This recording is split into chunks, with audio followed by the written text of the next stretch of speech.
struggling to find what kind of black Okay, let's man, talk because about there's it. black men all in Australia. No. We have. So what kind of black men are you struggling to find? Are you struggling to find a millionaire? Are you struggling to find somebody who's 6'3" with a six-pack stomach? No. Are you struggling to find someone who can finance a European expensive materialistic lifestyle? No. What kind of black man are you struggling to find? Let's talk about the culture in Australia versus the culture in America. I don't think it is quite different. It is. No, it it's is. not. It is. I think now we're being more influenced. One of the biggest mistakes that I find in the diaspora is we swear we're so randomly different. As probably the most traveled African in the Western Hemisphere, we're not that significantly different. No, but we there are. Might be some new. No, we're not. No, we're not. I don't think black women. Okay, let's talk about it, because I'm getting dilemmas where women are talking about they're successful, they're in their careers, and they're looking for a decent guy. They're not asking for a man to earn triple the amount that he's earning. What is decent? Give me 3 criteria for decent.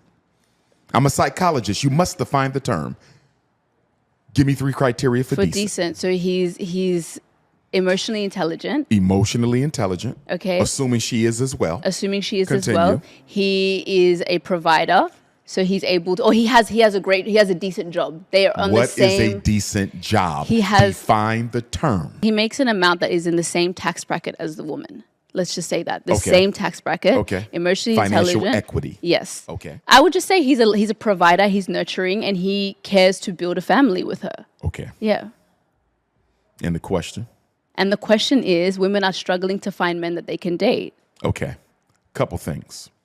Number 1, black women cannot, shall not, should not expect a black man to be able to provide them with the same type of a lifestyle that a Caucasian can provide for the white female, because the Caucasian benefits from white privilege, the black man suffers from white racism.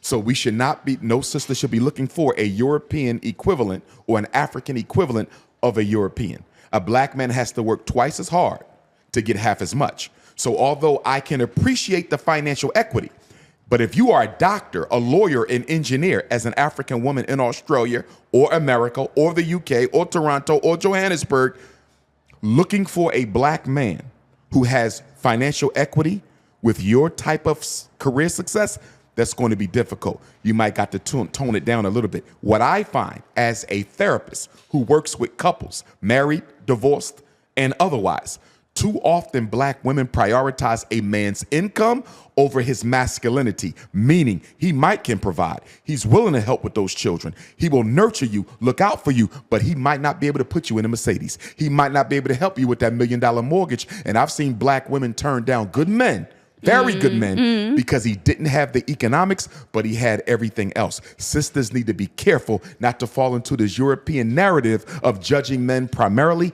by how much they make. I can agree with that. I think that these are 2 extreme scenarios here, because I think if a man we're talking about financial equity, if he is making enough to build a household with you, to be a leader in the household, I think women are okay with that. I think that's not what they're getting. I think they're getting the other end of the spectrum. That's what we're hearing. You know what I mean? Would you have a problem if you met a man who made half of what you made or a third of what you made, but he had a financial vision of an empire, a business, some sort of an entrepreneurial undertaking? See, I think that's dangerous. Stay with me. I think that's dangerous. Let me finish it, and then I want you to respond. And he needed you to help invest in his dream. And he gave you a definitive timeline. He said, give me 12 months or 24, no more than that. If you invest in me, I promise you what I'm going to build will equal where you are. Would you have a problem investing in him? What does investing in him mean? Let's say he needed $700 a month to help fuel this dream. He needed $700 for 24 months. Could you do it? You're reluctant. I am reluctant because what's the guarantee? There is no guarantees in love. There is no guarantees in romance. And also, I think context matters. How long have we been together? I agree. You know, if it's just a guy that I met last year and all of a sudden he has these dreams and he wants me to fund it. Y'all been dating for about 2 years. You like him. There might even be some love there.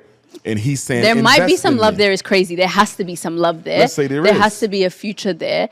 And I think that's what I'm saying. Context matters. If I see myself with this man. But you didn't answer the question. Let's say all those things are there. Will you financially invest in him? Be honest, my queen. They already answered for you. They said hell to the nizzo. Yeah. Look. Why not, though? Why do you have a problem with that? Given the atmosphere of racism and economic oppression that black men suffer in Australia, why would you have a But what problem are black investing men in your subject king? to that women are not? We're Say that going again. through the same thing.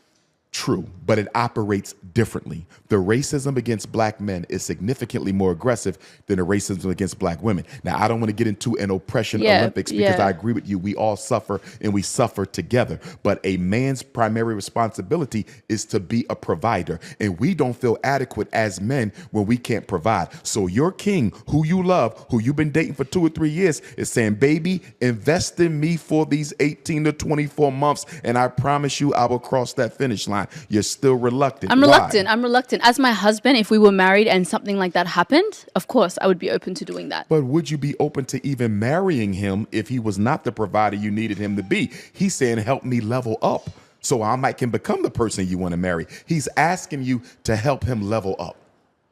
I think. Let me tell you why you're reluctant.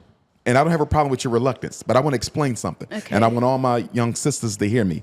A big difference between the snow bunny and the African queen is the snow bunny will find a black man in progress.